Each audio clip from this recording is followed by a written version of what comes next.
शक्तिधरस्वदाम्ना अन्यां सहस्रचरणस्य वनत्वगादीन् प्राणान् नमो भगवते पुरुषाय तुभ्यं पान्त्वस्मान् पुरुहूतवैरिबलवन्मातङ्गमाद्यद्घट कुम्भोच्चात्रिविपाटनातिकपटुप्रत्येकवज्रायिताः श्रीमत्कण्ठीरवास्य प्रतसुनकरा धारिधारातिदूरप्रध्वस्तत्वान्तशान्तप्रवितमनसा भाविता भूरिभागैः जन्मादिस्य तोन्मयादितसप्तदेशभिज्ञस्वराट् तेने ब्रह्महृदाय आदिकवये मुह्यन्ति यत्सूरयः तेजो वारिमृता मिता विनिमयो यत्र त्रिसर्गो मृषाद्धाम्नः स्वेन तदा निरस्तगुहं सत्यं परं धीमहि धर्मप्रोजितकैतवोऽत्र परमो निर्मत्सराणां सतां वेद्यं वास्तवमत्र वस्तुनिपदं तापत्रयोन्मूलनं श्रीमद्भागवते महामुनिकृते किंवात् परैरीश्वरः सत्यो हृत्यावृत्तिकृतिभिः शुश्रूषविस्तच्छनात् निगमकल्पतरो गलितं फलं सुखमुखातमृत्रो संयुतं पिबत भागवतं रसमालय मुहुरहो रसिकाः भुवि भावुकाः। हरे कृष्ण। वाञ्छाकल्पतरुभ्यश्च कृपा सिन्धुभ्येव च पतितानां पावनेभ्यो वैष्णवेभ्यो नमो नमः। Hare Krishna. After a long time, this is going to be my English lecture, because usually in Tamil Nadu we don't speak much English classes here. But previously, when we were staying in Salem and also when I was preaching in Andhra Pradesh, there were some English lectures happened. So please bear with our Indian type of English and my grammatical mistakes. For sure, there will be so many. And today we have taken up a big task of Uddhava Gita, and in Uddhava Gita we are particularly going to speak or discuss about the 24 gurus of Avadhuta Brahmana. So this Avadhuta Brahmana is originally Dattatreya. So Dattatreya is one of the incarnation of Lord Krishna. He is considered as the 8th avatara of Lord Krishna. In Laghu Bhagavatamrita, Rupa Goswami describes he is considered as the 8th avatara of the Lord. என்னோட concept என்னன்னா அதி தவற பண்ணது வந்து Hare Krishna. Okay. So Dattatreya is speaking here, and he is mostly addressed as Avadhuta Brahmana. In the end, Acharyas they describe, or even Lord Krishna himself describes, that this Avadhuta Brahmana is actually Lord Dattatreya himself. So we know how Dattatreya appeared. He is the son of Atri and Anasuya. I think we should put mute all.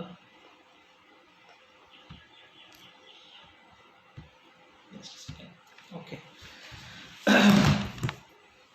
So this Uddhava Gita is considered as one of the longest philosophical discussion in Srimad Bhagavatam. Srimad Bhagavatam is Nigama Kalpataro Galitam Phalam, is the essence of all the Vedic literature.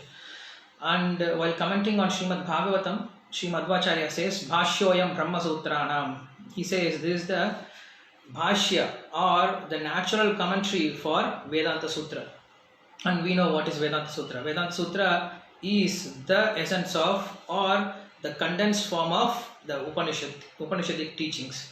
So if someone has to understand what is the purpose of Veda, or what are the subject matters are discussed in the Vedas, then they don't have to search full Vedas, and even if they search, they cannot find the full Vedas, because they are Anadi and Anantaha. So these are the qualifications or qualities of Veda. They are Anantaha, they are unlimited, they are endless. So if something is endless, how you are going to understand, or how you are going to grasp the subject which is endless?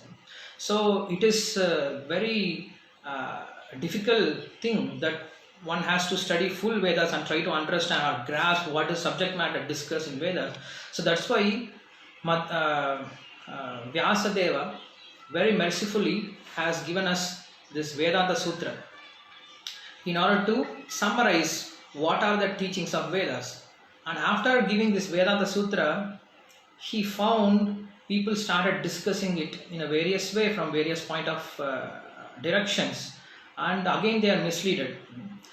So he himself writes an commentary for this Vedanta Sutra, and that is called Srimad Bhagavatam. So Srimad Bhagavatam is the natural commentary of Vedanta Sutra, and it is the pramana for Kali Yuga. usually we have, many Pramanic literatures in different darshanas. But Jiva Goswami, he says in Tattva Sandarbha, he establishes that in Kali Yuga, only Srimad Bhagavatam is considered as the ultimate authority to explain about the Lord, to explain about ourselves, and to explain about the way to lead or to reach that Lord. So in the Srimad Bhagavatam, we have many discussions, many conversations. If you see full Vedic literature, they are full of conversations. It doesn't happen just by his own speech. When there is a question, then the answer comes. So similarly, in Srimad Bhagavatam, we find many conversations between so many different kinds of devotees. But at the end of Bhagavatam, now Krishna summarizes and he gives whatever he wants to give to these conditioned souls or the living entities, whatever he wants to give, the instructions, he is just summarizing everything and giving in the end of Srimad Bhagavatam. So in Bhagavad Gita, he has already instructed the Jivatmas through Bhagavad Gita, but whatever is left over in Bhagavad Gita or whatever he has not yet covered in Bhagavad Gita, he is describing here in Uddhava Gita.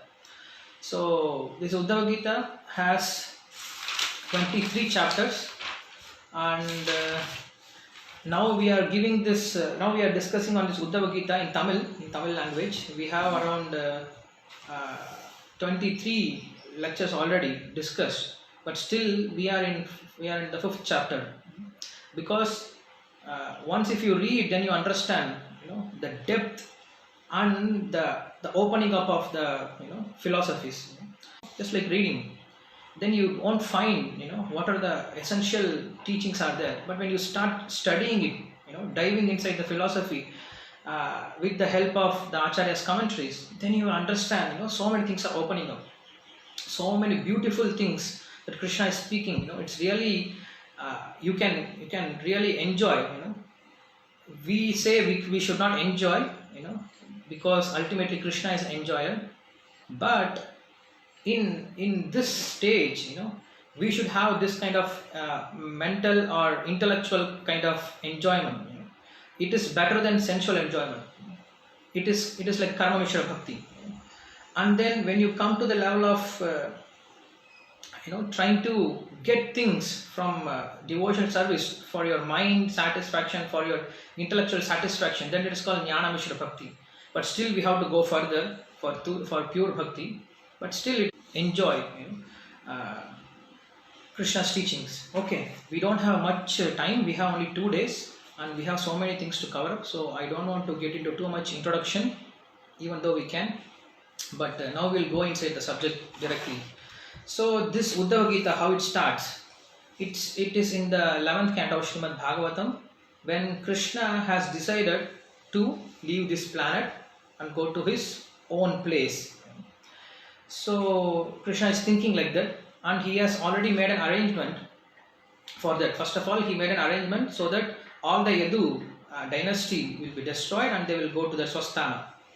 And after making this, now Krishna is planning, and Uddhava, he sees this. Uddhava, he understands, and he approaches Krishna and he says, Krishna, I know your heart.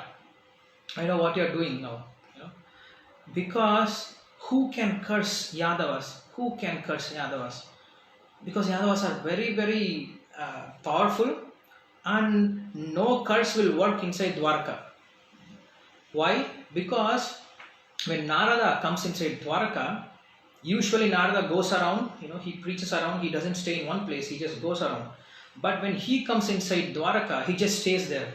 He just stays months after months, going to this house and that house and going to each house. Wherever he goes, there is only Krishna Lila or Krishna Katha is happening, because it is full of Krishna's palace, 16,108 palace. So he can go to any place, just sit and watch Krishna's activities and hear Krishna Lila. So like that, he used to spend his days in Dwaraka months after month.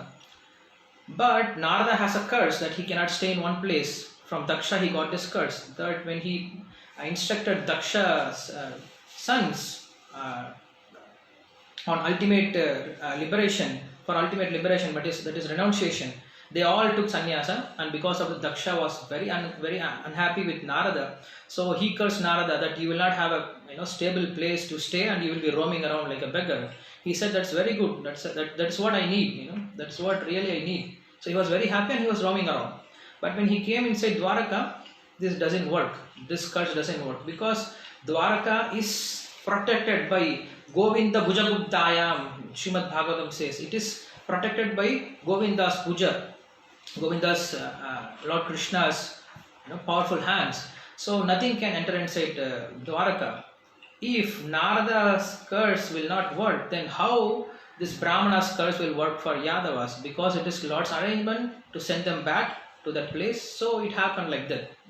So Uddhava, understanding the situation, he approaches and he says, Krishna, for a person who has heard about you even once, for them it is very difficult to give up your association.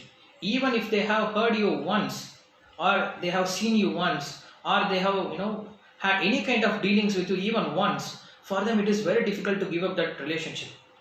If that is the case, then just see me, how I was. I was always with you. I'm always with you. I don't have a separate house to stay. I don't have a family to live with. I don't have any other attachments in this world except serving you.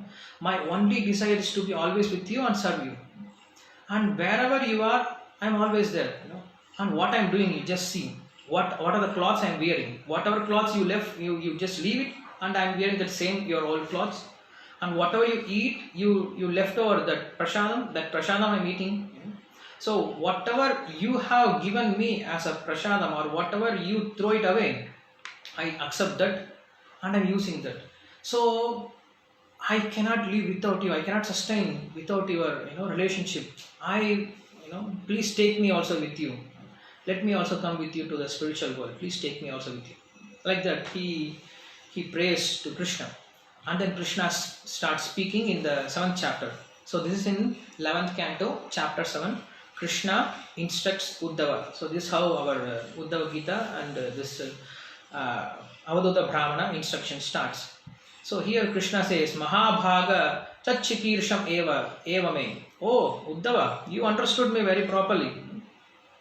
Because even when Krishna comes and shows his opulences, many people, they don't understand. But here Krishna says, oh, you understand my motivation properly, you understand my heart very nicely. That's very nice, you understand. Because only devotees can understand Krishna's heart. We don't know what is Krishna's decision. So Krishna says, I have come here for a mission and my mission is finished. I have to go. Maya Nishpadyam hi atra devakaryam asheshataha. I came here for a devakarya.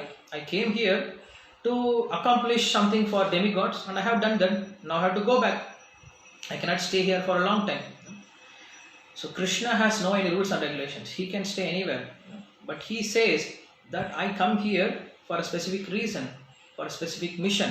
I just don't go roam around here and there.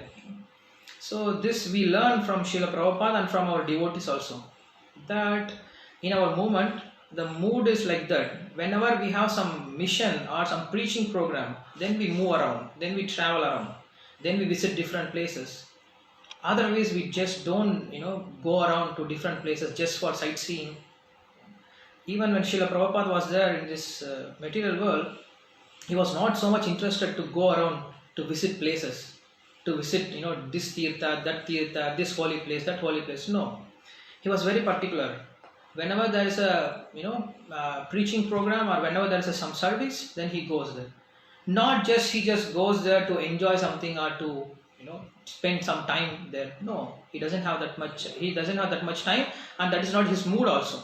So similarly, we should also develop that kind of mood. Whenever we are planning to go somewhere, we should see whether there is a preaching program, whether there is some mission of Lord, whether there is a mission of my Guru, then we can go. Otherwise, we just don't roam around, uselessly here and there. Even it may be a yatra, or even it may be some tirtha yatra, or visiting some holy places. What holy places we can visit without devotees association? We can go and see all kinds of material things, but we don't see what is really holy there, because when there is no devotees association, we don't see it properly. So we should always go along with the devotees as a matter of service. Then we should, then we are very safe. So Krishna says, here my mission is finished. I have to leave. Have to leave means, then Jiva Goswami explains, Krishna, he says, Sa esha jivo vivara prasuta prana goshena guham pravishtaha manomayam sukshma upeti rupam matra swaro varna iti swadishtaha. He says, even though Krishna is not approachable by any kind of senses to non-devotees, but still Krishna very mercifully appeared in this world with his full goshena, with his full, Gosha means with his full village, with his full devotees, with his full accompany, friends, and with his full Gosha or paraphernalia, we can say.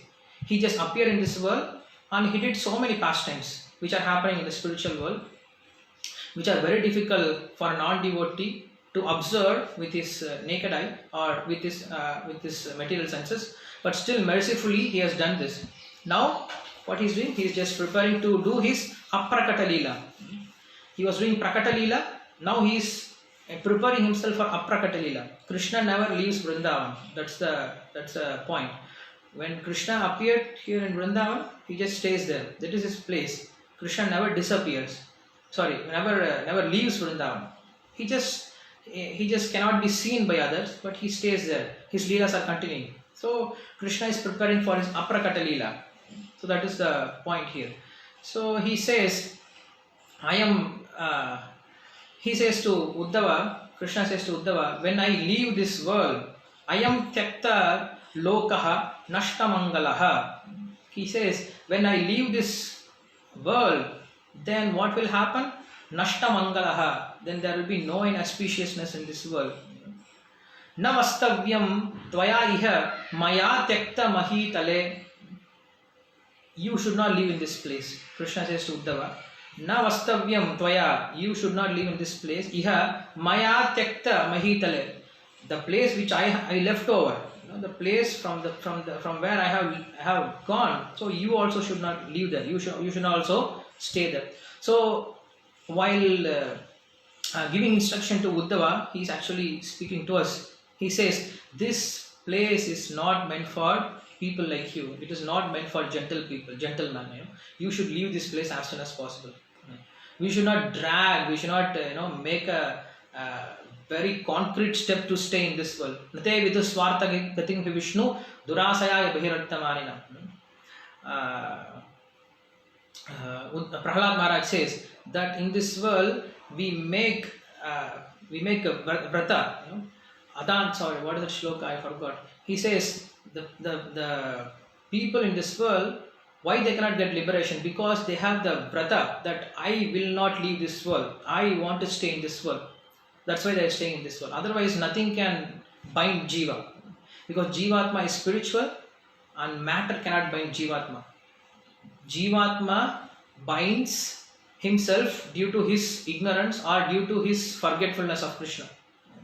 He is making his own prison in the form of dreams. We hear this example so many times about dreams. So who is making these dreams? We create our own dream, we get entangled in the dream. Similarly, this Jivatma, it is making its own prison which is not actually there, and it is thinking it is entangled. So this is the most amazing thing in this world. Anyway, so he says, you should not stay in this world. You should leave this place as soon as possible, which I have left this world, so you should also leave this world. Janaha abhadra ruchihi. He says, as soon as the Kali Yuga progresses, what will happen? Janaha abhadra ruchihi. They will have so much inclination, so much desire for sinful activities. This we see in this world.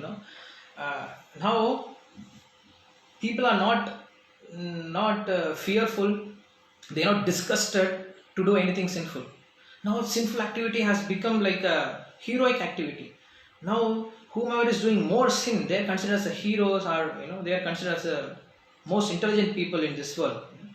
So people are not ashamed anymore for the sinful activities. They do it very openly, and it is growing more and more. when it is growing more and more, then it becomes very difficult situation for us to leave from this, for us to get separated from this, worldview, because everyone sees us very strangely. Then we also prone to do sinful activities, and it is considered very normal. So if sinful activities are considered normal, then we also like to do that, like uh, previously, at least those who are following Vedic tradition, they won't accept food cooked by others. But nowadays, it becomes just like a normal thing, selling food, eating outside. So we also make so many compromises, eating outside foods, telling that okay, this we offer to Krishna and we take. So this is sinful activity. This is actually sin. We are eating the sin. We are not eating the food. Krishna, that's what Krishna says. So if they don't if they don't cook with devotion and offer with devotion and taken with devotion, then it is only sin. But everyone is doing, so we also tend to do it. Like that, when whole world is soaked in sinful reaction, in sinful activities, then we are dragged helplessly. We cannot help ourselves. That's what Arjuna says. Atakena prayittoyam papam charati purushaha anichannapi varshneya bhalaliva niyojitaha. Atakena prayittoyam, by what force? Atakena prayittoyam papam charati purushaha. People, they commit sinful activities. Anichannapi varshneya, anichan, even though I don't have desire to do that sinful activities, anichannapi varshneya bhalaliva niyojitaha. I am being dragged to do that sinful activity. Why? Then Krishna says, Kama yasha krodha yashaha rajoguna samudbhavaha mahashano mahapatma vidyena mahivairinam. He says, Arjuna, this is because of Kama and Krodha, which are getting born from Rajoguna. Mahanashinaha, it destroys everything. Mahapatma, it gives you so much sin, so much sinful reaction. Vidyena mahivairinam, even though you may be a very, very good, intelligent person, but it will destroy you. This Kama and Krodha. So Krishna says this Kali Yuga will be full of abhadra ruchihi. People will have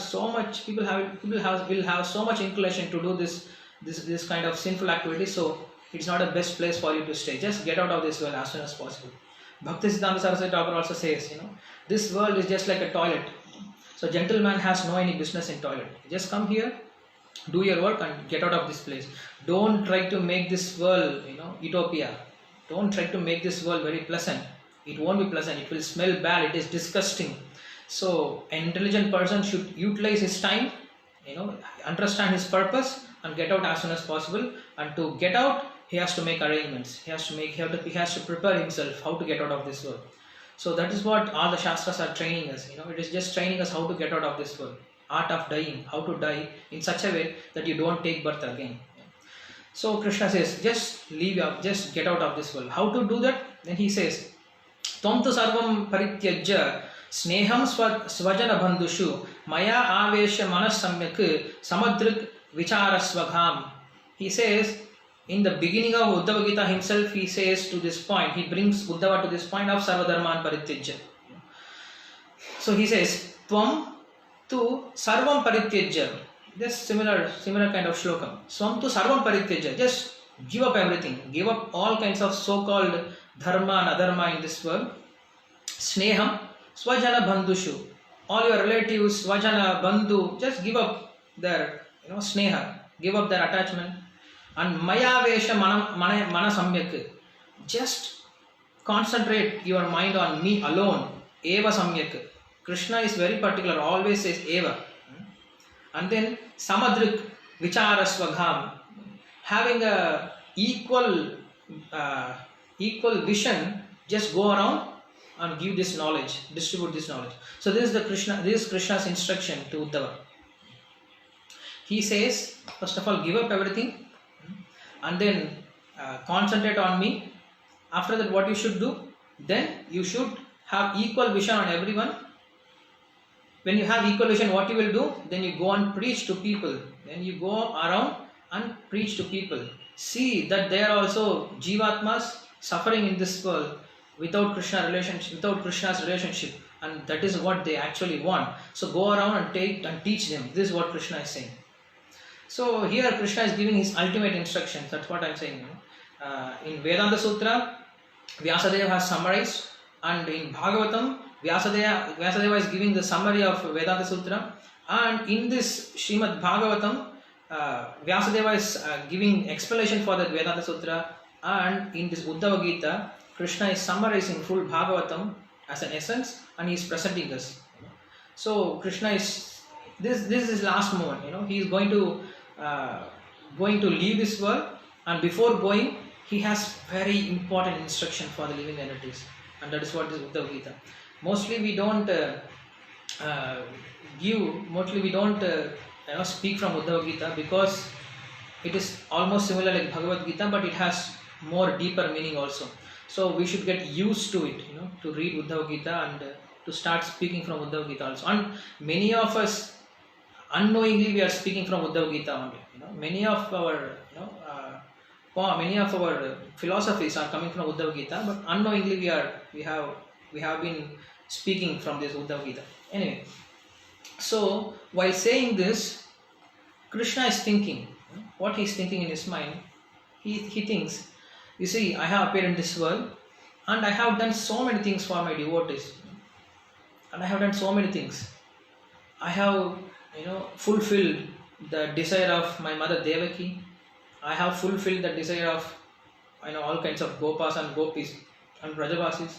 I have fulfilled my mother Devaki's desire also by killing Kamsa, and I have Krishna is saying that I have gone to such an extent that I started fighting for Parijata flower with Indra, and I was serving my son, my Guru Sandipani Muni, by bringing his son back from Yama Patana, and also I have gone till Vaikuntha Loka to give my darshan, to have some nice friendly talk with Lord Narayana in Vaikuntha Loka. So like that, when I appear in this world, I have done so many things for so many devotees. I was all the time busy, going here and there, counseling this devotee, speaking to this devotee, blessing this devotee, taking or doing loving exchange with different kinds of devotees, was all the time busy.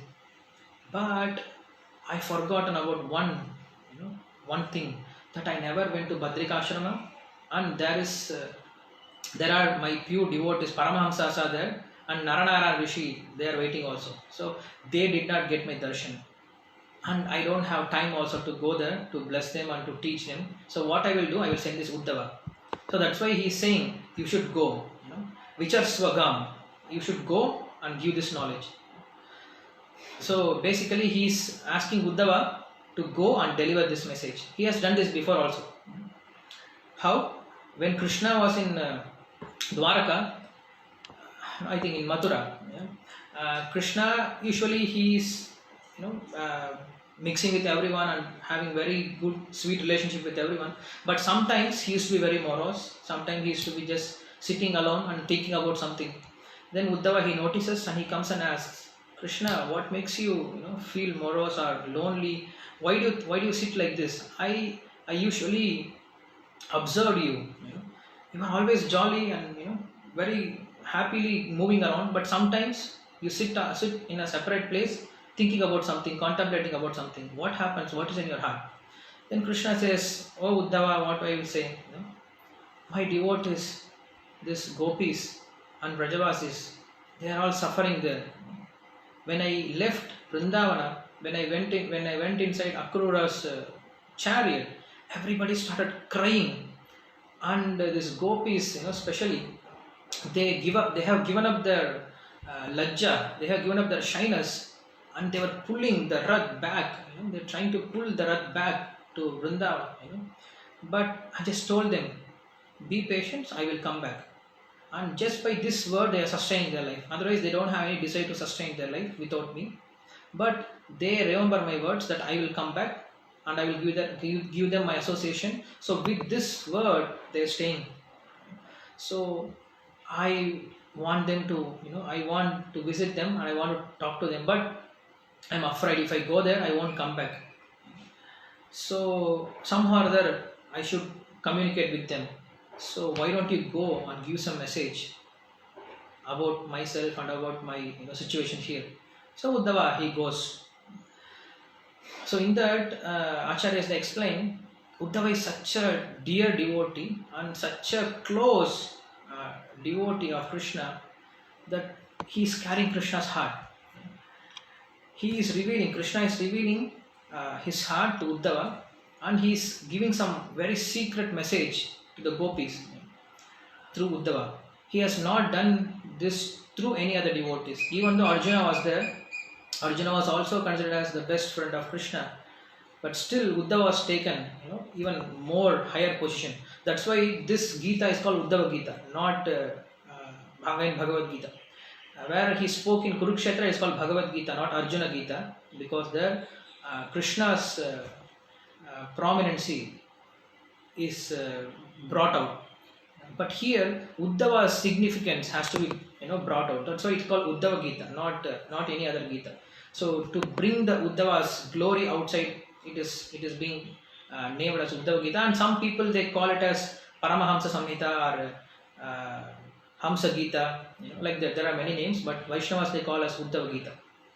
Okay, so now Krishna is saying that you take this message, go to Badrika Ashrama and give this knowledge to Narayana Rishi and the other Paramhamsas there, and by this knowledge, they will be liberated and they will have much more relationship or loving exchange with me. So this is what Krishna's mission. He says, you go and deliver this message to this Rishi. And he says, in this world, there is nothing like good or bad. In this world, everything is bad. Some people, they find this is karma, this is akarma, this is vikarma, but this is all useless. Because this three comes under three modes of material nature. Karma comes under Rajaguna, and akarma comes under Sattva-guna, and vikarma comes under Tamoguna. So anyway, this comes under these three modes of material nature. So without coming to the goal, the ultimate goal of the human existence, just by following this akarma, vikarma and karma, there is no any use. There is not much use of it. It is not that we should commit sinful activity, but when you categorize, then you just don't stop there. First of all, we were doing vikarma, and then Shastras they explain us how to manage our life. Then we come to the stage of karma. Then slowly we come to the stage of akarma. Then don't stop there. Just try to go above it. Just don't stop in Sattva-guna. He gives a very nice analogy. In this world, like for example, I will just give you my example.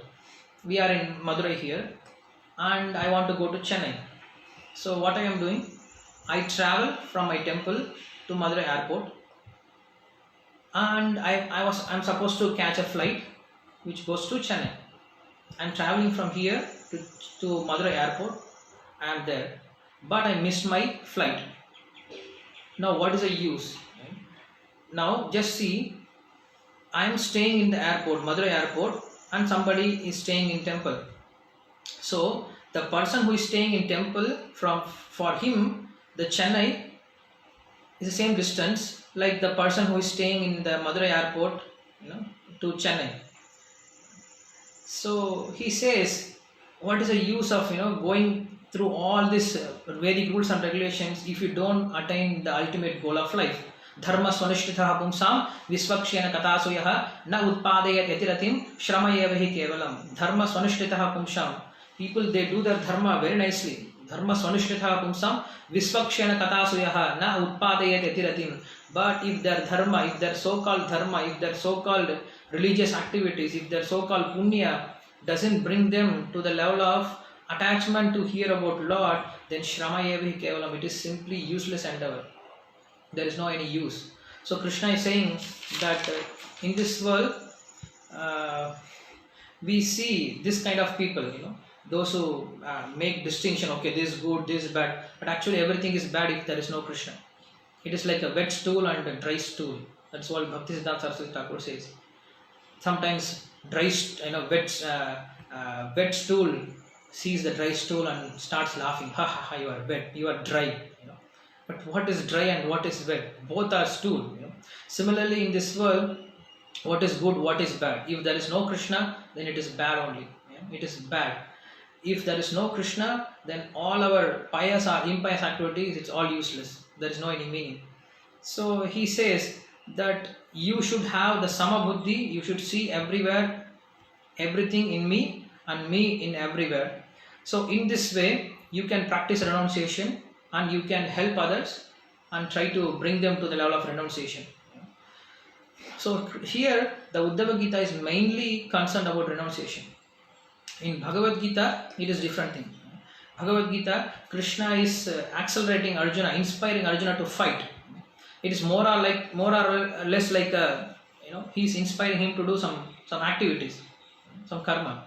But here Uddhava is a different adhikari. He is not asking him to do some action. He is asking him to renounce everything. He is a different adhikari, so he is preaching him how to get renounced of this world. So in the way of by the way of teaching Uddhava, he is teaching us also how to learn renunciation in this world. Without renunciation, we can never attain Krishna. Renunciation means not just dress, not just by word, not just by accepting some danda, but renunciation means actually to engage everything in the service of the Lord and to see everything belongs to Lord and to offer our mind, words and body in the service of the Lord. That is real renunciation. So this is what here he is trying to instruct Uddhava.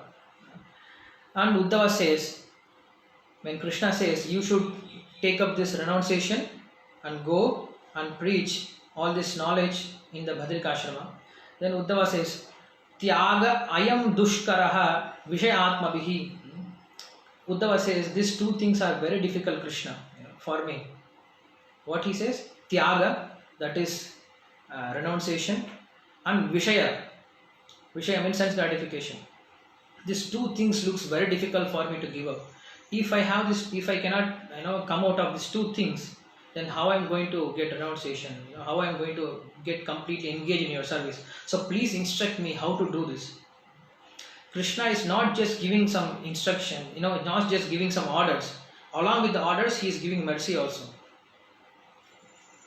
That's why we say in devotion service, we don't do any service on our own.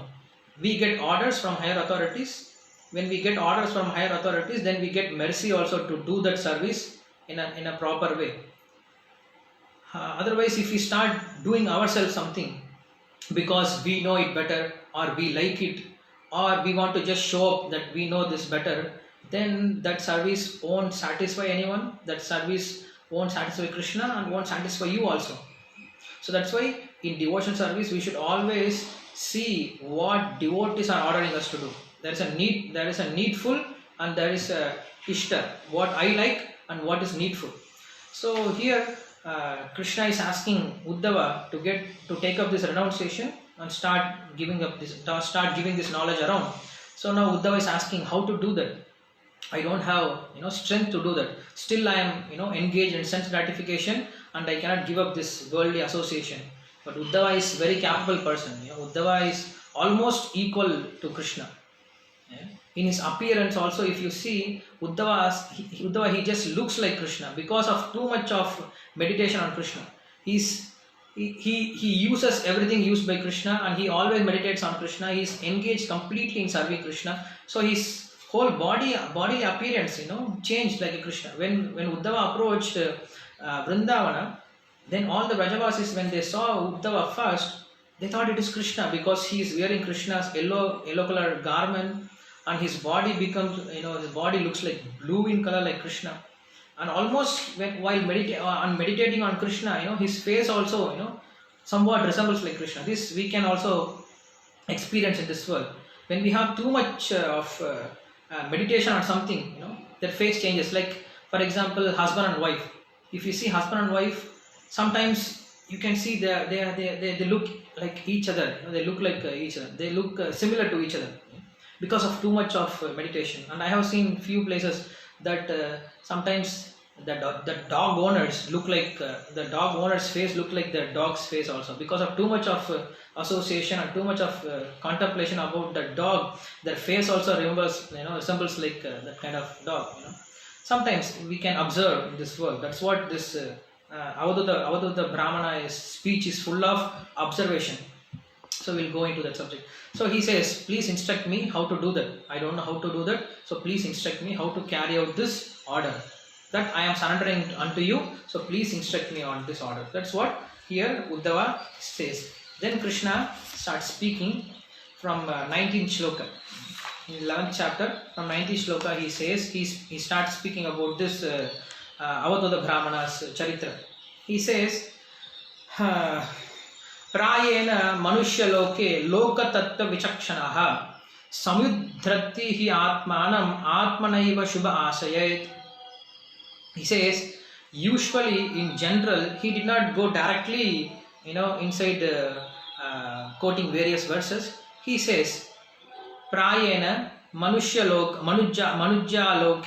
loka tattva vichakshanaha samudharati hi atmanam atmanaiva hi subha ashayet. He says, usually people in this world, just by this general observation, they can understand how miserable is this world, and just by observing the miserable condition of this world, people they can take up renunciation. People they can come out of sense gratification, but just by general observation. They don't need any other guru.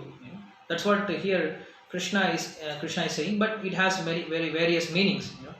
We cannot understand anything without guru. But even before approaching a guru, a sadhaka should have a common sense, should have a basic knowledge about this world. That's why Srila Prabhupada says Krishna consciousness is common sense. It is not something very new. It is just common sense. Just observe this world. Observe this world. Even if by observing this world, you will understand so many things. So even before approaching a guru, we have two kinds of observation. One is direct observation, one is indirect observation. The direct observation is by our personal experience, and indirect observation is when we hear from someone, oh, this happened like that happened like that, oh, like that, huh? Okay, now I understand, like that. We get this knowledge, not even we have approached a guru, but just from this world, by observing the things which are happening around us, we come to know so many things. That's why we say be conscious. We say Krishna conscious. If we are conscious of something, then definitely we are going to learn so many things in this world.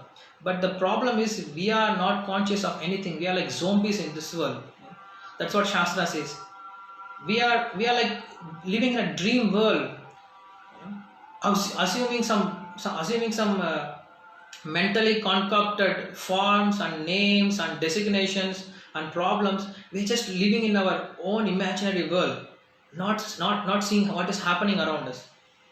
So we should be conscious of what is happening around us. If we are conscious of what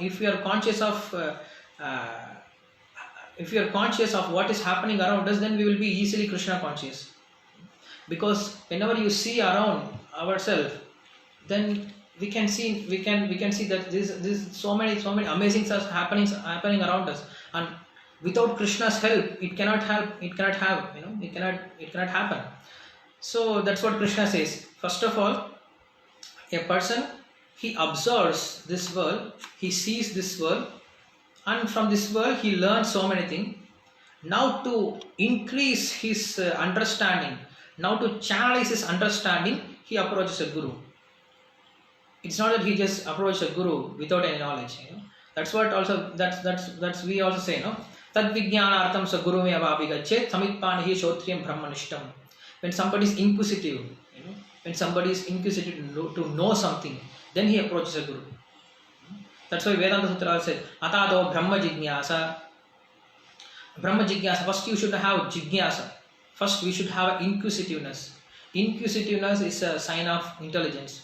When we are not inquisitive to know about something, then we will never understand. Even if Guru is speaking to us, we will never understand. What is the use of hearing answers if you don't have a question? If you don't have a question, what is the use of simply hearing the answers?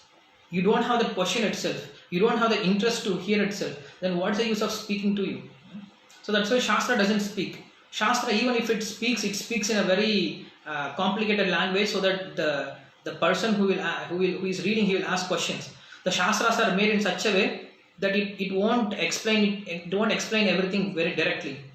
It explains very in an indirect way, so that the person who is reading, he will come up with some questions. When he asks questions, then he gets answered. That's why Shastra is full of question and answer. You get answer. Without question, there is no answer and there is no understanding. So he says, Krishna says, just by observing this world, then you will understand so many things. So after analyzing this, then you approach a guru. Then you ask from the guru. Then guru will explain to you. This is the process. So that's the whole idea of all understand. Whole idea of education. Education means just to give inquisitiveness in the brain of the child, how everything is happening, who is doing, who is behind everything, why it is happening. So that's why whenever we give lecture or whenever we read any Shastras, in the beginning itself you will find about the details of creation, about how Lord is maintaining everything. So this brings an inquisitiveness in the hearer. When he is more inquisitive, yes, I want to know, I want to hear, I want to learn more about things, then Shastra speaks up, then Shastra opens up. If you don't search, then there is no opening up of Shastra. Even Guru also, when you don't have this inquisitiveness, he won't speak much. He will just smile. He will just say, Hare Krishna, everything is good, and he will go away. When you are interested, when you show your interest to know more, to do more, to serve Krishna more, then Guru starts instructing you. Otherwise, it doesn't happen. Otherwise, there are so many initiated, but even in Srila Prabhupada's life history, we see there were so many god brothers of Srila Prabhupada. But who can accomplish? When Prabhupada was inquisitive, and that is one of his qualification. That's what Bhaktisiddhanta Saraswati Thakur says. He likes to hear more. He wants to know more. He wants to learn more about Krishna. So this inquisitiveness we should have. This is very helpful. Not just hearing. After hearing, we should contemplate. Shravanam, then mananam, then nididhyasanam. Then try to understand, then try to bring it in a practical life. If there is no practical life, then there is no use also, just by hearing. When you hear nicely, then you will practice nicely. When there is no proper hearing, then there is no proper application also. So that's a whole problem. We don't hear properly, and then we don't apply it properly also. And we don't hear from a proper person, because when you hear from a proper person, then the mercy also comes along with that proper person from that instruction. Then we tend to do it. We can do it. So here Krishna is saying that you can observe and you can learn so many things from this world. And he says, among the different creatures we see in this world, there are creatures with 1 leg, 2 leg, 3 leg, 4 leg, multi-leg. For me, humans are the better. Krishna says, in my opinion, humans are considered as better. Why? Because in human life, they have the chance to understand. They have the chance to understand about me, about this world, and about the way to get out of this world. Atramam mrigayati adha yukta hetubir ishwaram grihyamanair gunair lingam akrihyam anu atmanaha. He says, I am never captured by any kind of senses. Ata Shri Krishna Namadi na bhavet grahim indriyai sevan mukehi jigvada swayam eva spuratyatah. Krishna, he cannot be understood, he cannot be observed by any of these material senses, he says. But still, in human form of life, using his intelligence and using his other sensory perceptions, and by approaching a proper guru, he can understand me. When we say Krishna cannot be understood by our senses, still we hear this and we understand this, correct? We hear that we cannot understand Krishna using our material senses. How do you know? By hearing, correct? So still we use our hearing, still we are using our material senses to understand about Krishna. So I'm not going for that kind of discussion now, because that is also a deep discussion in Uddhava Gita, where he is discussing about how one can perceive Krishna through his senses or through Vedic literature, even though he is unperceivable or unidentifiable by Vedic literature, anirvachaniya. He cannot be explainable by any kind of words or any kind of language. Still Krishna is explaining how to do that. So he says, this human form of life is very uh, desirable by me, because in this human form of life one can understand the purpose of life, and one can understand me also. So you have asked me about how to practice this renunciation. So I will now narrate a story which happened very long ago between King Yadu and Avadhuta Brahmana. So by hearing this, you will definitely understand what does it mean, this renunciation, and how to practice this. So now Krishna is going to narrate a story between which happened between Yadu and King Yadu and Avadhuta Brahmana. So this is very interesting topic, and it has 24 elements. Like in this world we have 24 elements. So Krishna is explaining through 24 elements how to practice renunciation. So this is what Kapila Deva also does. Usually in Sankhya philosophy, what we do, in Sankhya means numbers. So what they do, they just break up everything, this whole material creation, they just break up into 24 elements, and they show, okay, so these are the things which are happening, which are in this world. So what are you going to enjoy in this world? So this is what you have in this world. So where do you find, really very attractive or very beautiful thing in this world? Like when we dissect, we dissect this body in postmortem, and we keep all the parts, and we say, you see, this body is just full of this part, and which part of this body you like? Definitely you'll understand, this is so disgusting. Actually there is no attraction in this body. This body is just a bag of urine, bone and stool, and it has no any enjoyable thing. So only enjoyable thing is Atma. Until the Atma is there, there is some kind of happiness, some kind of attraction, some kind of rasa is happening. Why? Because Paramatma is also with us. When they leave, then there is no use of this body. Similarly, the Sankhya philosophy, what they will do, they will just dissect everything, the padarthas in this world, and they will show us, okay, so this is what you have in this world. Now which things are attracting you, or which things are making you happy, or which things are enchanting to you, and which things are you do you think very worthful? Please see yourself. So this is how Sankhya philosophy, they teach their viewers or their customers how to get renounced from this world. So this Kapila Sankhya philosophy. So Krishna is also now showing by 24 examples, how to get renounced, or how to learn what are the characteristics of a person who is renounced, how he will behave, and what are his activities. So that's what the full theme of this Avadhuta Brahmana's conversation on this Uddhava Gita. So he says, now Yadu Maharaja, he is in a forest, and he sees a Brahmana, and after seeing a Brahmana, this Avadhuta Brahmana, he is very astonished, and he is asking these following questions. Kuto buddhir imam brahman akruto suvisharadaha yam ashadya bhavan lokam vidams charati bhalavat.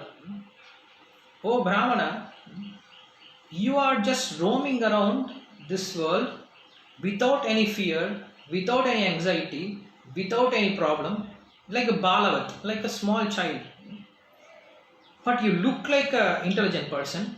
Buddhir imam, kuto buddhir, you are not a mad person, you are not a foolish person, you are a very intelligent person, but still you are roaming around like a small child. Prayo dharmartha kameshu vivitsayam cha manavaha hetunaiva samahita ayusho yashashriyaha. He says, usually in this world people are not like you. You don't know how people are outside. Usually what people are doing, dharma artha kameshu, people are after these three things, dharma artha kama, not even moksha. So people are very busy doing their dharma artha kama. Why? Hetunaiva samihante ayusho yashashastriyaha. Why they are doing this dharma artha kama? To increase their ego, yashasha, to increase their fame, and shriyaha, to increase their sense gratification. Even though they don't bring him happiness, even though this material endeavor doesn't bring him any kind of satisfaction, still just to boost themselves, they are engaged in so many kinds of activities. This is the truth. If we want to, do our work just for sustenance, we won't work so much. Just to fill up our belly, just to have small saving, we won't run too much. We won't be hankering, we won't be lamenting too much, behind this material sense gratification or behind this material activities, modes of nature. But just to gratify our ego, I am big person in the society, I have so much wealth, I am so important in this society. Just to boost up our ego, we are ready to accept any kind of problems, any kind of burden. That's why Shastra says we are like an ass, we are like a donkey. Why? Because donkey can eat grass anywhere, but still it is thinking, that by taking this much load, I will show my strength, I will show my vigor. So that's what is happening in this world. Usually it is not the case. Usually it is not the case. Just see some 200 years before how people were living. People are living very simple life. They were not after so much after to show their egoistic view. Like a simple example we can take. Like in Madurai, it was ruled by many kings. Thousands of kings have ruled Madurai. But if you see the largest building, the huge building in Madurai is Sri Meenakshi Temple and Alagar Temple. If kings were living here, we should find so many huge palaces here. But we don't find huge palaces. We find only one huge palace, that is Meenakshi Temple. That means the kings, even though they were kings, they never considered about their own prosperous. They were thinking how Lord should be served. They were giving so much importance for Lord, and they themselves they had a very normal, simple kind of life. Even though they were having so much wealth, but still they were not using for their own sense gratification. They were using it for Lord service only. That was the case. But nowadays it is completely different. Nowadays people are running after so many things just to boost up their ego and to increase their wealth, which they are not going to enjoy anyway. They're just busy after searching and accumulating, and when they are going to enjoy, they just, sometimes the wealth goes or sometimes they leave the wealth. So what is the use? What is the use of all your endeavor? But he says, oh, you don't look like that. You look very different from this world. And he says, Tvam tu kalpa kavir daksha subhago amrita bhashanaha nakarta neha kinchit jadonmatta pishashavat. He says, even though you are roaming around without any work and you are not interested in dharma artha kama, but looks like you are very qualified. Sometimes people may say, oh, who will take up spiritual life? One who cannot do anything, one who has no any capability, one who is useless, one who is unsuccessful in material life, only they will take up full-time spiritual life. If we are capable, then we should be working. If you are incapable, if you are lame, if you are lazy, if you are useless, if you cannot do anything, then you will take spiritual life, full-time spiritual life. Otherwise, for capable person, we should do something better. We should do something in this world. Just don't go, spiritual. Yeah, spiritual life should be there, but we should do something. What should we do? What should we do? He says, you are looking like Kavi. You are very intelligent and daksha, very expert. Subhaga. Your body, is subhaga. It is very healthier. You are not looking very weak. You look very healthy. And it happens with devotees, especially with devotees. If you see them, they are very healthy. And they eat 3 times a day with ghee prasadam. Who can take this? Outside people, those who are working outside, very hard. They don't have time to eat. They don't have proper food, proper healthier food to eat. And if you see them, they are very weak. But if you see devotees, apparently may look like they are not working outside, like 8 hours, 12 hours, but still they are working for Krishna more than that. But they look more healthier, more blissful, more happy. So he says, you look very strong enough, and amrita bhashanaha, and you speak very nicely, even though the Brahmana has not yet opened his mouth, but still by looking at him, the Yadu Maharaj, he says, oh, you speak very nicely also. You speak very nicely. Means he is going to speak nicely. That's what he is assuming. And nakarta neha kinchit jadavanmata pishashavat. But you look like, jada unmata. Jada unmata. Unmata means mad person. Jada unmata. Like a dumb, deaf and mad. And pishashavat.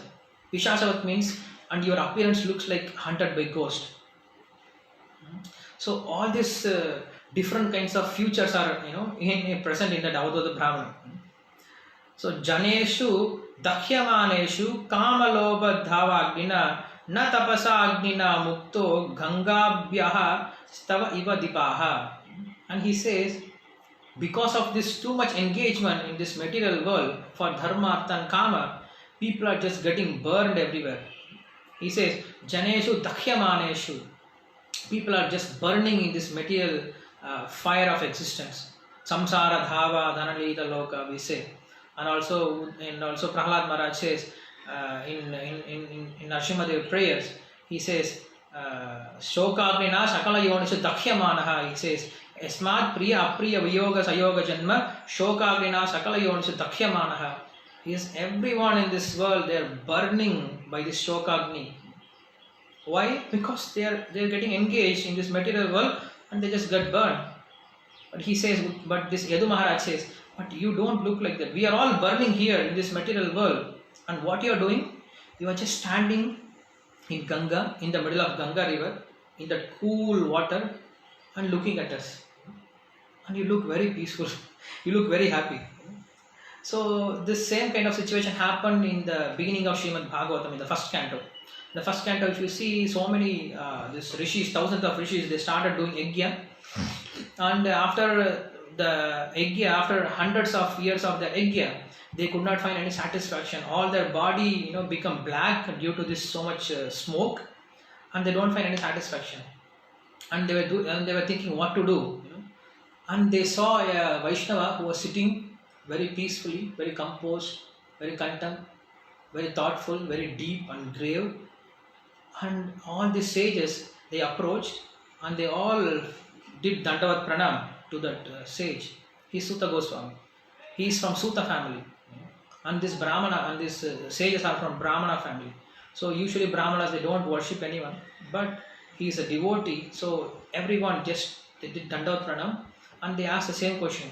Bhurini bhuri karmani shotavyani vivagachaha sadho atyatra saram samuddichya manishaya. They say, oh, we have been doing this yajna for hundreds of years, but we don't find any satisfaction in our heart. But you look very peaceful, very very composed, very content, very happy, very satisfied. How is that possible? Please instruct us. Please instruct that knowledge also to us. We would like to know that knowledge. Then he starts speaking Bhagavad. So here also in the similar kind of situation, Yadu Maharaj is saying, we are all burning in this material world, behind this dharma, artha and kama. But you look very happy, very satisfied. How to do that? Please instruct me. So similar kind of thing happened in Srila Prabhupada life also. That a businessman comes and then he says, oh Swamiji, I have this business, that business.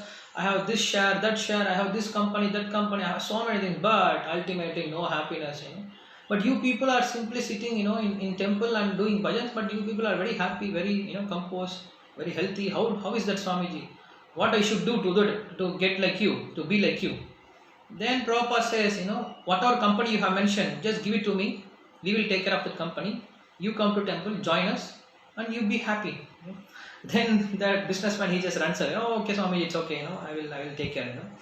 So That's the thing. We know this material world is suffering, but still, Janiya Shuniya Bishakaino. Knowingly, we are drinking poison. We know this material world is full of unhappiness, full of problems, but knowingly, what to do? We are just drinking this poison without any alternative. But we have alternative. Golokera Premadana Harinama Sankirtana. When you have Golokera Premadana, that is the Amrita from Goloka Vrindavan, that is Lord's name. Why not to take that? Why to drink this poison of this material modes of nature? So that's what he says. And he says, Tomhina Prichattam Brahman Atmana Ananda Karanam Bruhi Sparsha Vihinasya Bhavatehe Kevalatmanaha. Please instruct me about your knowledge, about your cause for this happiness. I would like to know. Please tell me. After hearing this, the Brahmana became very happy. Then Brahmana started saying, he says, "Oh King," the king addressed him, "Oh Guru, you are my Guru. Please instruct me. Please tell me, how to be like you. How to be happy like you. Oh my dear Guru." Then the Brahmana says, "Oh, what did you say? Me as Guru? No, I am not a Guru. I have so many other Gurus. Santi me Guru Rajan Bahavaha. I am not a Guru. I am just a disciple. And this whole world is my Guru. I am learning from everything. That should be the mood. We should never have this mood of I know everything. I am the Guru. I can teach. No. If you have this mentality, then your knowledge stops. Then your learning stops. Then you are already in ignorance. So he says, actually, I am not a Guru. I am just a disciple. I am just learning so many things from this world. And for your information, Rajan, for your information, Yadu, I have learned 24 things from 24 elements from this world. Please hear from me what I have learned, and I will instruct you about it. Prithivi Vayurakasham Apo Agnischandramaha Ravihi Kapato Ajagra Sindhu Patango Madhukrudgajaha Madhuha Harino Munihi Pingala Kururo Arbakaha Kumari Sarakrut Sarpo Urna Nabihi Shushopakrit Ete me Guravo Rajan Chaturvimshatir Arjitaha Siksha Vrittibir Etesham Anavasiksham Ihatmanaha. I think there will be no any stories here. I think there is only one story at the end of this chapter, at the end of the 7th chapter. So don't get bored, because now we are in the end of Srimad Bhagavatam. From the beginning till 10th canto, we have so many stories, just story after story, story after story. In 11th canto, we are supposed to be, we are presumed to be well accompanied with hearing philosophies. Here also we cannot expect stories. Here Krishna is instructing, and this is full of philosophical things. But in the beginning, he starts very light with these 24 gurus instruction. Krishna starts very lightly this Uddhava Gita. When you go more deeper, you will have more deeper understanding, you will have more deeper philosophies. But this 24 Guru Tattva is very simple, very simple. So he says, I have 24 Gurus. What are they? 24 Gurus. Oh my God. Okay. What are they?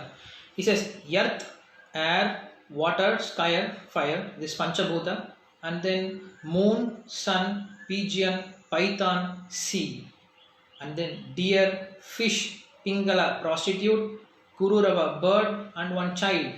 And then we have angle, arrow maker, serpent, spider, wasp, moth, honeybee, elephant, and honey thief. So these are my 24 gurus.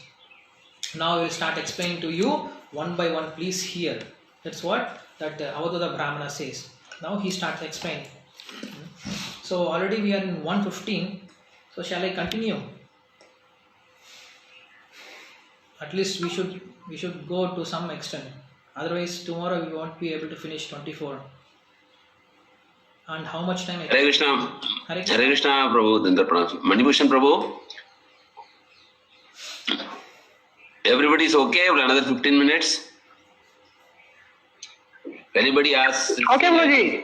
Okay, Hare Krishna. Okay, you can go ahead. And how long? Go ahead. How long can I go ahead?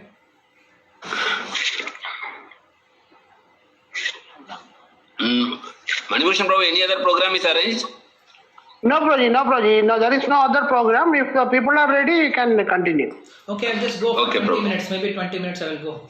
I will Yes, try Prabhu. to, No. try to cover fast, because sorry, this is a long subject and I have to squeeze everything in a short period of time, so in a given time I can only do this. No problem, Prabhu. Please go ahead, Prabhu. Hare Krishna. And whatever we heard, and that is our benefit, that is our beneficial.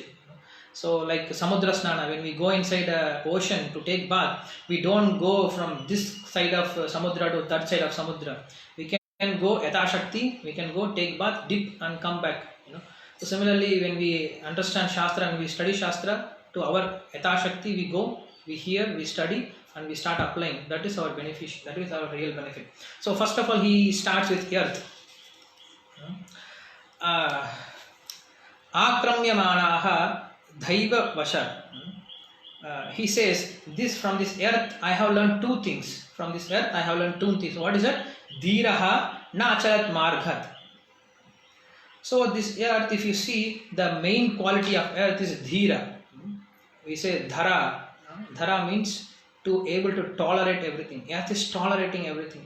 Whatever people they do, earth is just tolerating. And the first example is drilling the earth and pulling out the oil, which is happening, and earth is just tolerating.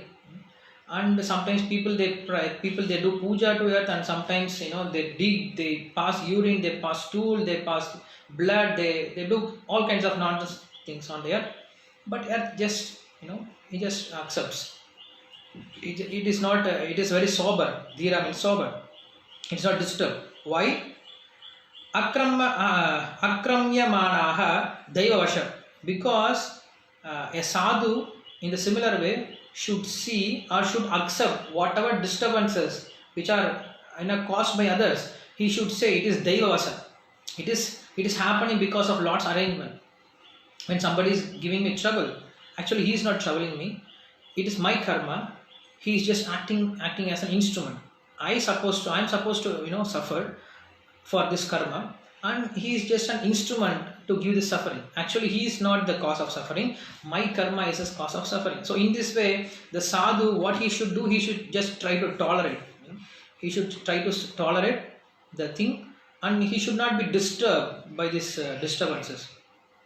Na achalat margat. In this spiritual progress, when he is doing his devotion service, whatever problem comes, he should see these are all Lord's arrangement, and he should not be disturbed, he should not be discouraged, he should just continue with his devotion service. When the problem comes, he should double his devotion service. He should not go down. He should do in a more vigorous way. That's what Bhagavatam Mother says. Tivrena bhakti yogena. We should do tivra bhakti. We should do very rigorous kind of devotion. We should not blow away. So this I have learned from earth. And from earth there are two things which are coming up. One is tree and other one is mountain. So from mountain and tree I have learned two more things. What is it? From mountain I have learned how to benefit others always. The mountain, it is just staying there, and what it is doing, it is growing different kinds of herbs, plants, trees and forest, and so many rivers are flowing away and so many waterfalls are there. So it is just living for others' benefit. Similarly, our life should be meant for benefiting others. It should not be always how I and me. We are always in this kripana kind of consciousness. I and me. Aham mameti. So if you just come out of this kripana kind of consciousness, then you are called Brahmana. Means you are working for the society. You are working for the upliftment of the society. Then you are called Brahmana. So broad mind. Not just your family. This whole world is your family. Vasudeva Kudumbakam. But people in general, what they think, if you can work hard and maintain your family, then you are daksha, then you are very expert. If you are just doing social service, or if you are just not social service, or if you are doing something spiritual, then you are useless. We are not after social service. Here Krishna is not speaking about social service. Here is speaking about how to benefit others by taking up this devotion service. So just doing our devotion service itself, it's a huge benefit for this whole world. We don't have to do anything separately for benefiting this world. the Bhakti Siddhanta Saraswati Thakur says, the sadhaka, the Kanishta Adhikari sadhaka, he is ringing his bell in the pujari room. It cannot be equaled to hundreds and millions of Ashwamedha Yajna, he says. So even if one can perform hundreds of Ashwamedha Yajna, it cannot be compared to a Kanishta Adhikari Bhakta who is ringing his bell in front of Lord. So this benefit is the highest benefit. So just by staying as a devotee, we are benefiting this world.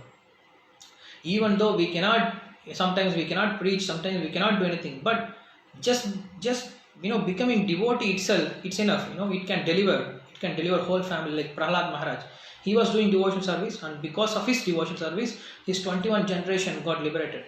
So that is the real benefit. That is the real benefit what we can do for this whole world. That we can learn from mountain. Shashvat Parvartaha. So from this mountain, I learned this to benefit others. And also from tree, I learned again the same thing. Tree, what it does, it is just giving shelter for all kinds of people. Tree doesn't say, oh, you should not come in my shade, you should go away, you should not come. No, the tree spreads around. So because of this, it is spreading nature. What happens? Many people, they come under the shade. It is giving the shade. Similarly, a sadhu, what he does, he gives shelter for all kinds of people, and slowly bringing them to the level of devotion service. He doesn't reject. Even though the Kanishta, the Madhyamadhikari is advised to reject the envious people, but sometimes devotees are more compassionate, more merciful. They go and they try to change them also. So devotees are all accommodating and trying to bring them to the level of devotional service. They don't reject anyone. And in the name of accommodating anyone, they don't compromise. Also, they give their philosophy, but they slowly bring them to the level. And also tree, what it does, it is also living for the benefit of others. It is also tolerating. And once in Kalidasa, in his Shakuntala Vrittanta, he says there the one king, a poet came and he was praising, king, that you are like a tree, you are benefiting others, you are very patient. Usually we hear, we should be like a tree, we should be like a tree. And then the other poet comes, he says, oh, living like a tree, it's not very glorious. It is nothing. It's not something very special. Why? Because tree has to be in the sun. The king was glorified. Oh, you are like a tree, standing in the sun, standing in the rain, and benefiting others without any expectation.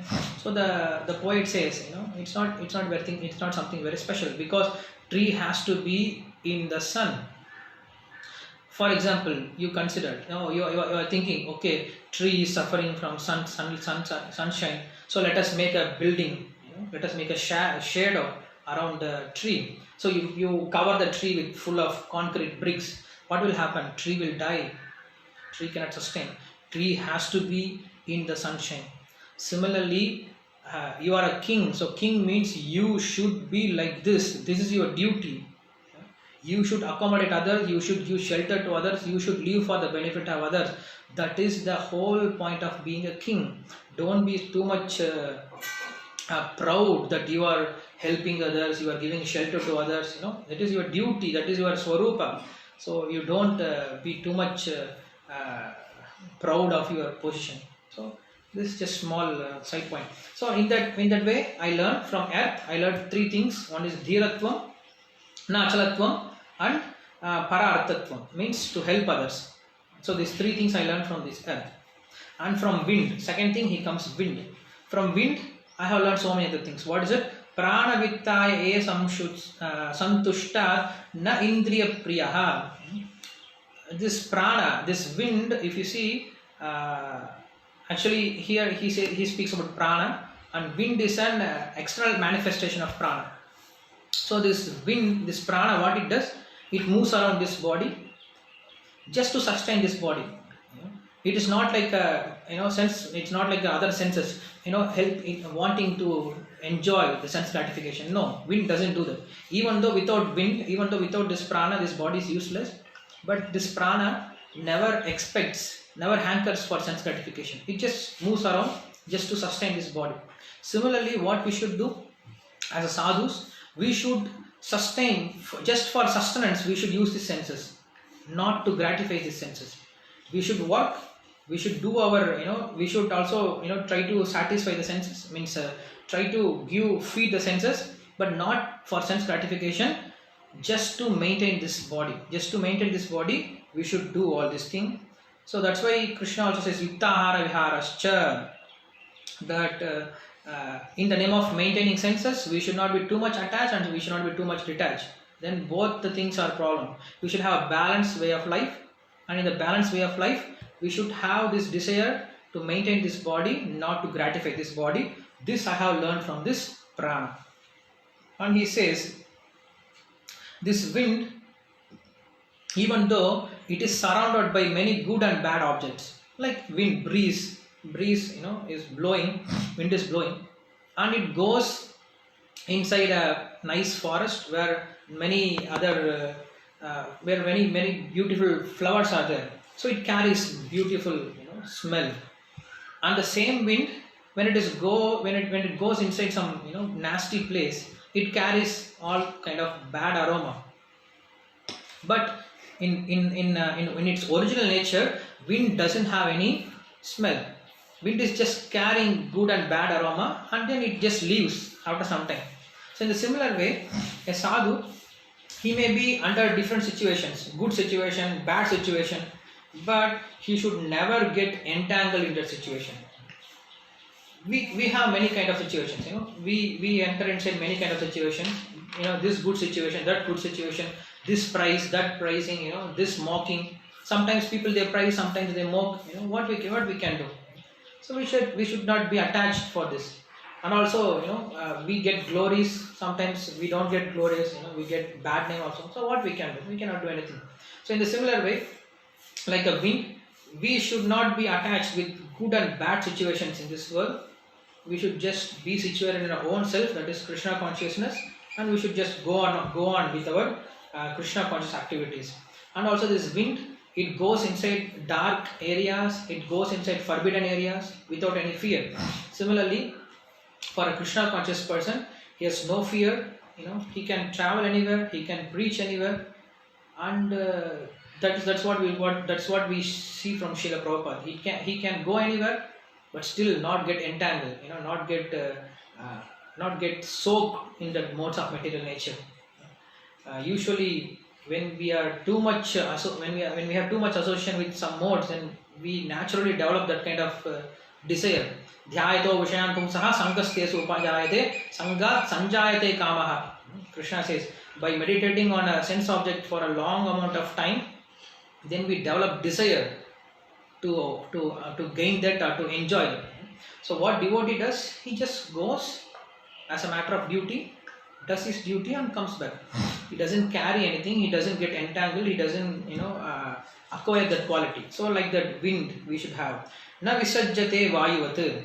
He says we should know the art of moving throughout the world without attachment. We should move around the world. We should speak to people, in a nice way, but don't get attached. It is not that we should speak in a very rough way. No, we should speak in a very nice way, and we should have with full heart we should speak. It is not that in our heart something and then we speak something. No, with full heart we should speak, and also at the same time we should not be entangled with that person. We should know our limit. Why we are here? We are here to present our thing, and we just go away.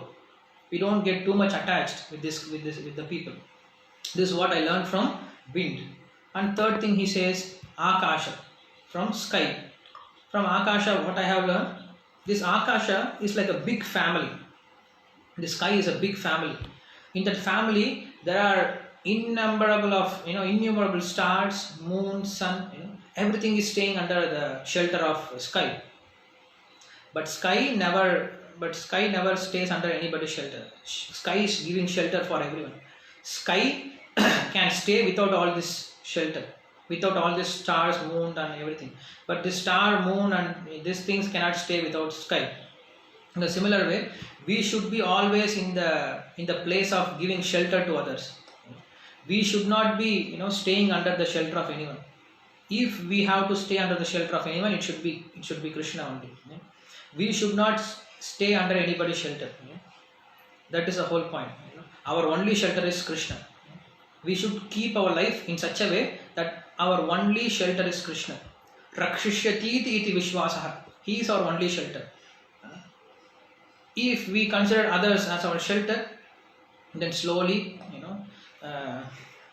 we will lose our identity.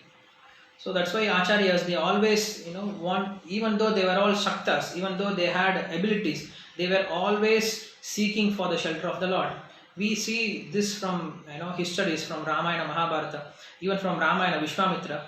He was very powerful, very, very able Rishi to kill any kind of Rakshasas. Even for that matter, he gives this mantra to Rama Lakshmana to kill Tataka.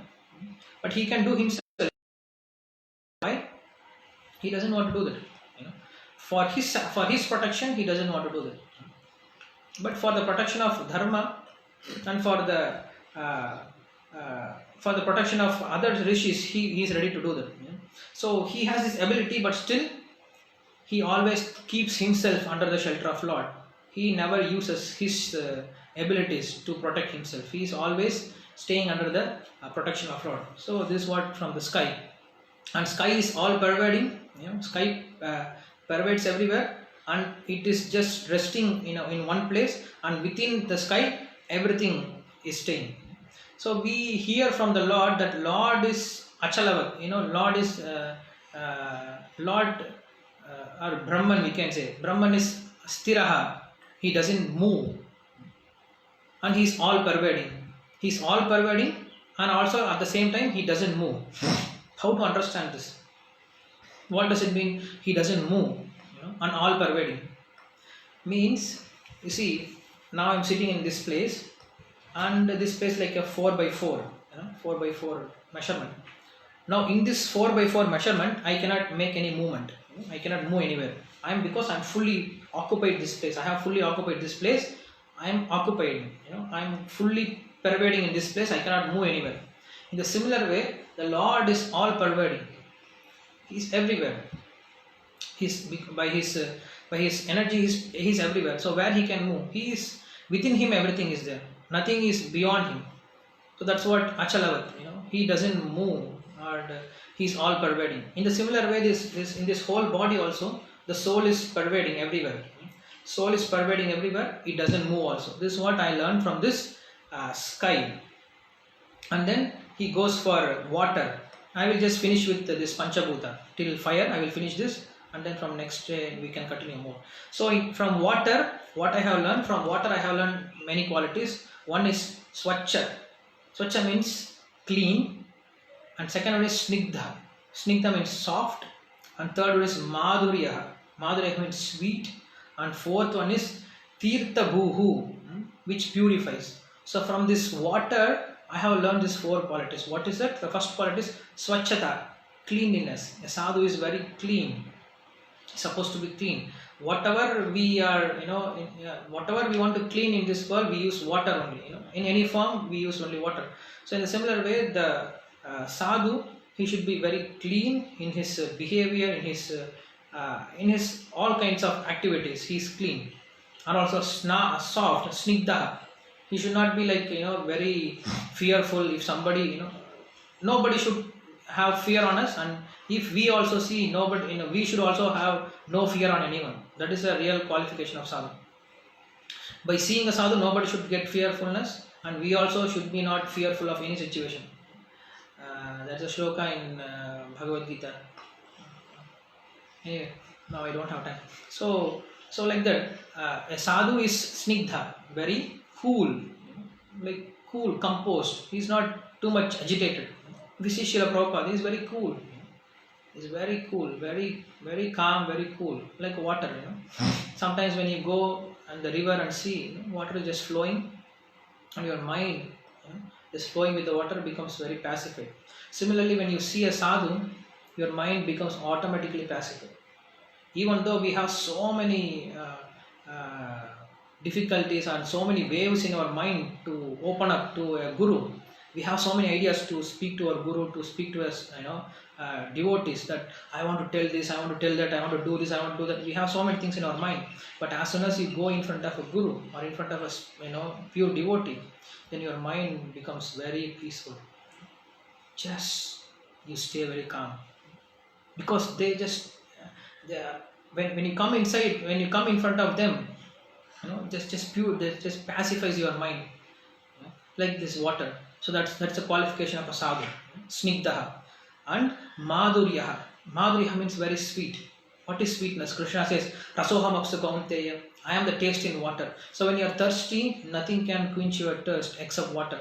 In the similar way, in this material world, nothing can solve your material problem except devotee's mercy. Samsara dhava nalali loka pranaya karunya ghana ganatvam. He says it's like a forest fire. For a forest fire, there is no any other way other than heavy rain. So in the similar way, in this material world, there is no any other solution for our problems except devotee's mercy. So devotees are very merciful. So that merciful, he should be very dharala, means he should be very generous to give his mercy to others and to receive the mercy. And also the water is like a tirtha bhuhu. Tirtha bhu means water not only cleans, it purifies also. Cleaning is different, purifying is different. Cleaning means we clean different kinds of things like vegetables and other things. Purification means prokshana.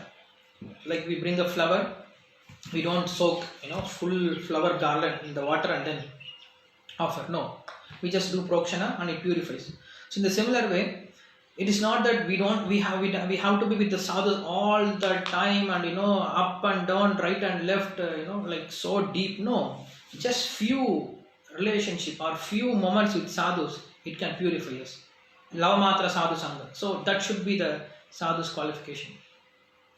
He should have that kind of purity. Just by looking at him, just by hearing from him, the person's heart changes. So that's how the sadhu should be. That I have learned from water. And the last thing is fire. With this fire I will stop this. So what is the quality of fire? And from fire what I have learned? Tapasa dipto. Tapasa dipto means by tapasya the sadhu is glowing. That is also one kind of quality for a sadhu. He should do many tapasyas, because the human life is meant for tapasya, and especially spiritual life means tapasya, means undergoing voluntarily taking up some kind of difficulties in the mood of advancement, in the mood of advancing in spiritual life. So sadhu should do tapasya. What is our tapasya? Following our guru's instruction perfectly. That is our tapasya. Nothing else. We don't have to do too many things. We don't have to search now shastras, what kind of tapasya I should do for this chaturmasya, for this ekadasi, that ekadasi. No, we don't have to do that. If you start doing that, then dharma, then the procedures are too many. Then you will be missed. You will be missed in this forest. So dharmam tu nihitam guhayam mahajano yena gatastapantaha. So dharma is very nihitam guhayam, very secret. So how to do that? Nihitam guhayam mahajano yena gatastapantaha. Just follow the instruction of mahajanas. That is the safest position to get guided in this tapasya. So Prabhupada has given us lots of instruction what to follow, how to follow. If you do that, that is our tapasya. Just by tapasya, we start glowing. Our real swarupa starts glowing. So this attracts people also. So like that fire. And also he says, Sarva bhakshopi na datta malaha. What fire does? It just accepts everything. Whatever it is put, it just accepts and burns everything. So it just burns and throws away the ash. The similar way, what sadhu does? He just accepts, so many different kinds of offerings and so many different kinds of worships. And what he does? He just throws away the ashes and takes away the offered things. And the very important quality of a fire that I want to say, we say Agni. What is Agni? Agre Nayati iti Agnihi.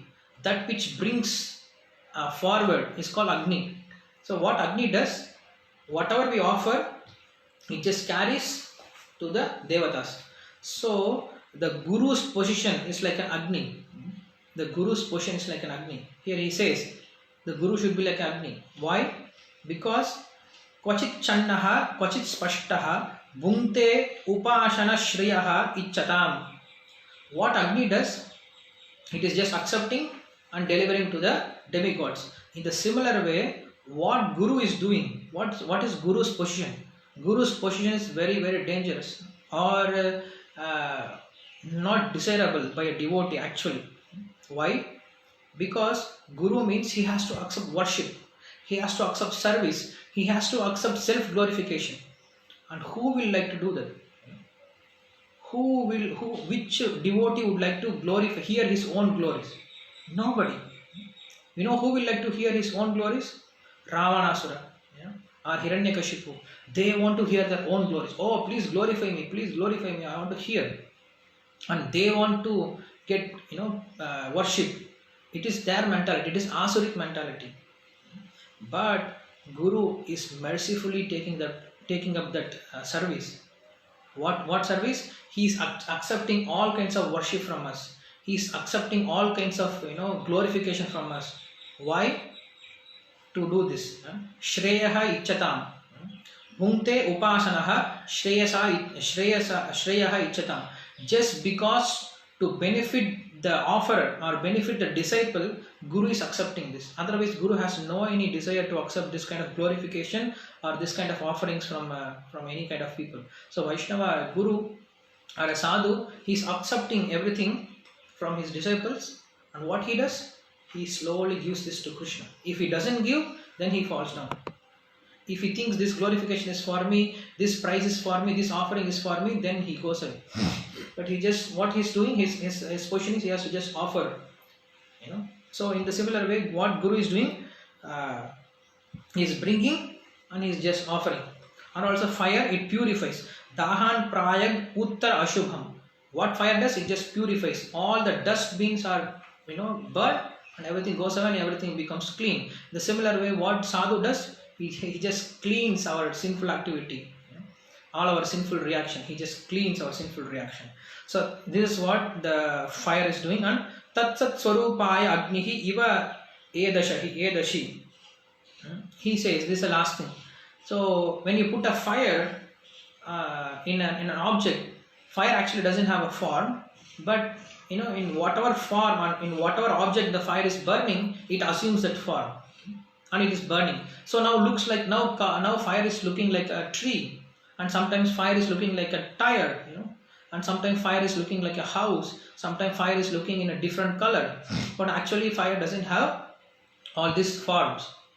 But when it gains some body, then it appears like it is having some form. In the similar way, this soul, it doesn't have any real form like what we are seeing now. The soul enters inside the elephant body, the soul enters inside the dog body, and immediately it assumes that yes, I am this elephant, I am this dog, I am this human. So we should come out of this. If the dog is thinking I am the dog, if the elephant is thinking I am the elephant, and if the man is thinking I am the man, then there is no any difference. So we should come out of this ignorance. That's what he's saying. So according to the object, it just takes its form. That's why Krishna says, Ascharyavat pashyati kaschitenam, Ascharyavat vadati tataiva chanyaha, Ascharyavat chainam annashranoti, Shrutvapi enam vedana chaiva kaschit. Some people, they see the soul as, very, very wonderful. They hear about the soul as wonderful.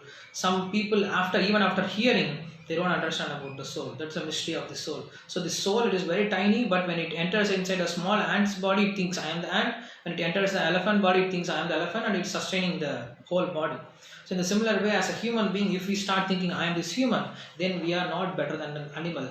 So we should understand the soul, the real soul's nature or form is not this one. We have a different form, we have a different swarupa. So that's what we understand from this. And I stop here, and we will continue this tomorrow. So we have finished only 5 Guru Tattva here, and we have 19 Guru Tattva. Let us see tomorrow if we can do something. And there is some question. Vishwa Kalyana Gauradas.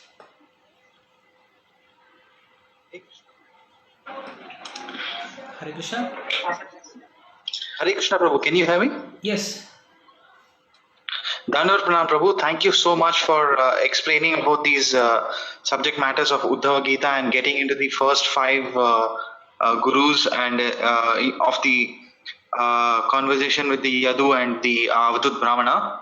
Prabhu, in the beginning of your conversation, you have very nicely touched upon a topic which I wanted to, hear about a little more in depth. But I understand that due to lack of time, we couldn't discuss that in detail. Prabhu, can you please give a little short description of the on the topic of how one can understand the absolute truth and about spiritual matters by utilizing the gross elements or the gross senses? Like I have mentioned in the shloka, Ata Shri Krishna Amadi na bhavet grahyam indriye sevan mukhe jigvado swayam eva spuratyatah.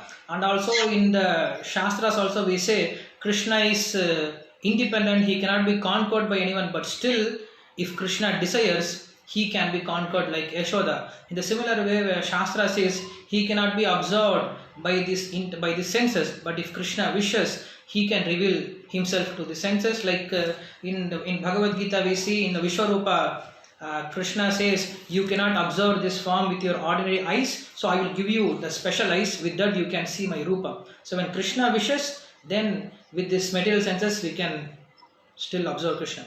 If Krishna wishes, he can empower anything. That is the short answer.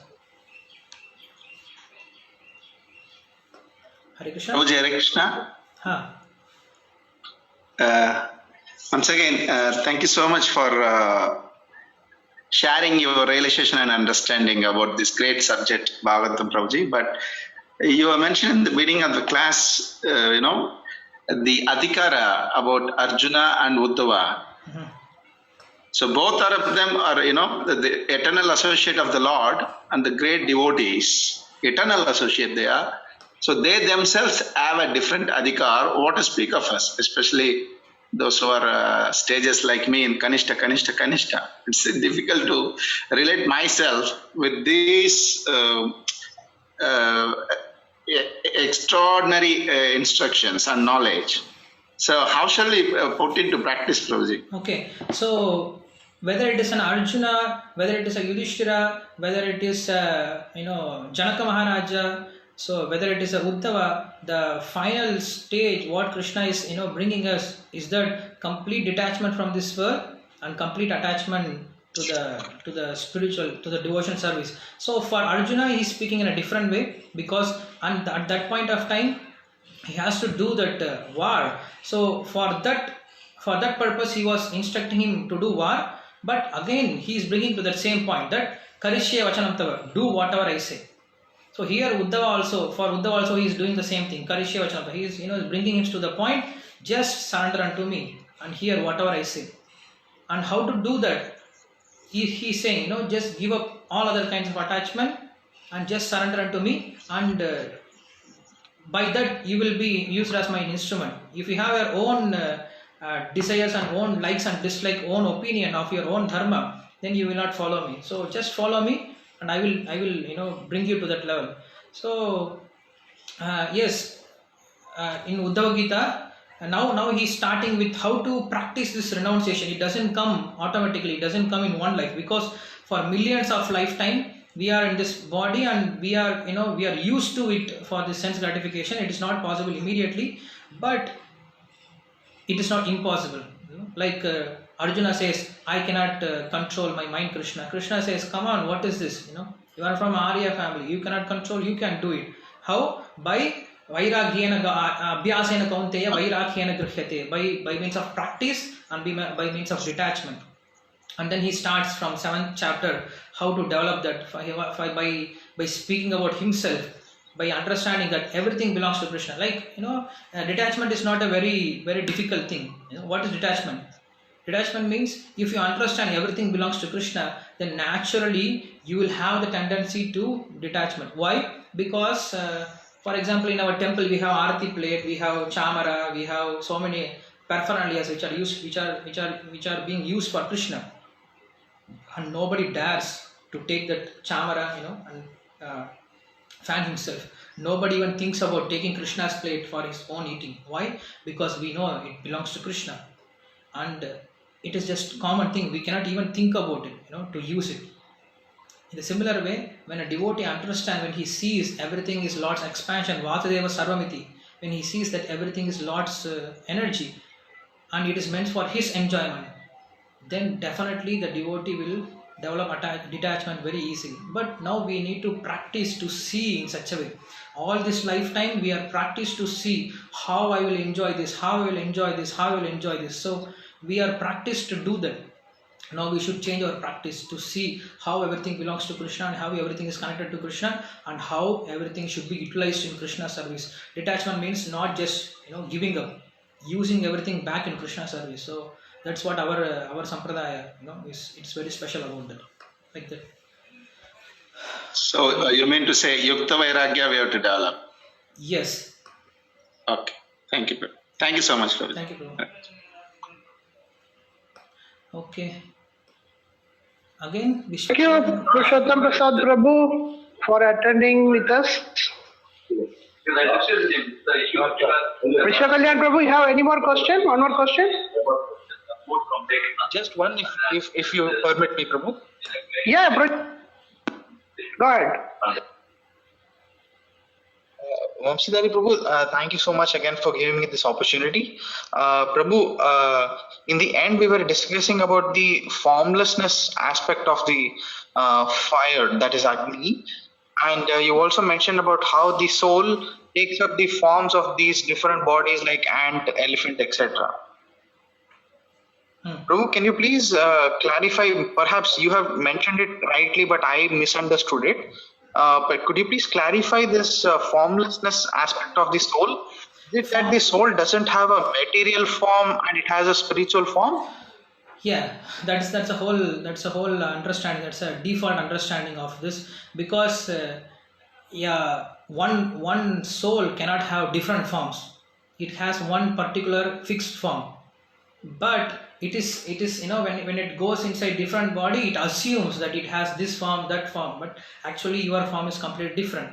And whenever we say our form, what we are imagining is different, but actually what the soul is made up of? Sat, Chit, Ananda. And that three things, that three qualities we cannot expect in this kind of material bodies. So in that sense also we can see that when we are staying in this body, we cannot expect Sat, Chit, Ananda.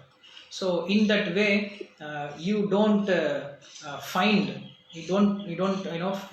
to live eternally and try to get happiness and try to get Chidananda, this kind of things. So our original Sat, Chit, Ananda, and that property, it is original. It is in its original form, not in this material form. Like that sense we can understand.